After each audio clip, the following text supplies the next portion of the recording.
হয়েছেন, যাদের চোখ অন্ধ হয়ে গেছে, তাদের জন্যই এটা আমাদের চেয়ারম্যান সাহেব করে দিয়েছেন। আমরা বিএনপি পরিবার, সেটার পক্ষ থেকে আমরা আসছি। আমরা আল্লাহর কাছে মোনাজাত করছি, আল্লাহ যেন মাসুদ রানার আল্লাহ আরো করবো।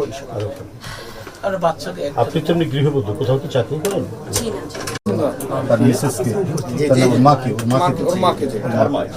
অনার্স ফার্স্ট সেকেন্ড ইয়ারে পড়ে তার জীবন কেড়ে নিয়েছে শেখ হাসিনার ফ্যাসিস্ট আইন শৃঙ্খলা বাহিনী। বিবেক বর্জিত পশুতে পরিণত করা হয়েছিল আইন শৃঙ্খলা বাহিনীকে। তাদের বলা হয়েছিল তোমাদের যা লাগে তোমরা করবে, জনগণের টাকা আত্মসাৎ করে তোমরা দেশে বিদেশে সুখে শান্তিতে থাকবে, কিন্তু আমার ক্ষমতাটা তো নিশ্চিত রেখো। শেখ হাসিনা তাই বলেছিলেন। তাদেরকে সুযোগ করে দিয়েছেন অঢেল সম্পত্তির মালিক হতে, বিনিময়ে শেখ হাসিনাকে ক্ষমতায় রাখা। তাই ওরা কোনো বিবেক দিয়ে কাজ করেনি। শিশু বাচ্চার মাথা ফুটো করে দিতে ওরা দ্বিধা করেনি, ওদের বুকে গুলি চালাতে তারা দ্বিধা করেনি। এর কত স্বপ্ন নিয়ে, আশা নিয়ে তারা লেখাপড়া করছিল। আমি প্রধান উপদেষ্টা মহোদয়কে বলবো, এরা তো নিজের জীবন দিয়ে গণতন্ত্র কিনেছে, নিজের রক্ত বিক্রি করে তারা গণতন্ত্র কিনেছে। এটা যেন ব্যর্থ না হয়, এই সমস্ত পরিবার যেন না খেয়ে থাকে। আমি আপনাকে অনুরোধ করব, স্যান্ডেলিনা সো রূপচর্চায় আভিজাত্য।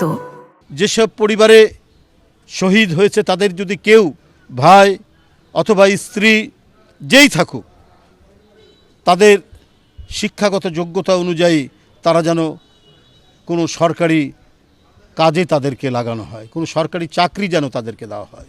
এটা ইমিডিয়েট দায়িত্ব, এটা বেশি দেরি করা যাবে না। পরিবারগুলো বেঁচে থাকার জন্য এই দায়িত্ব পালন করতে হবে। কারণ আমরা এক ভয়ঙ্কর মাফিয়া রাজ্যের থেকে উত্তরণ ঘটিয়ে এখন কিছুটা আমরা নিঃশ্বাস নিতে পারছি। শুধু এটুকুই বলি যে যারা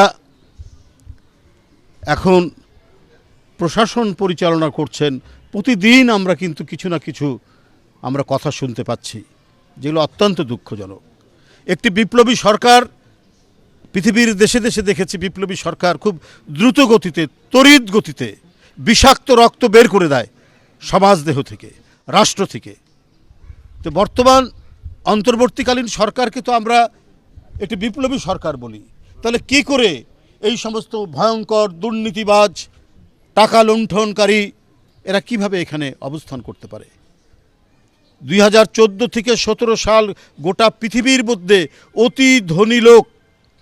অতি ধনী লোক সৃষ্টি হয়েছে বাংলাদেশে। পৃথিবীর অন্যান্য ধনী দেশের চাইতে বাংলাদেশ ছিল 1 নম্বরে অতি ধনী। এরা অতি ধনী কারা?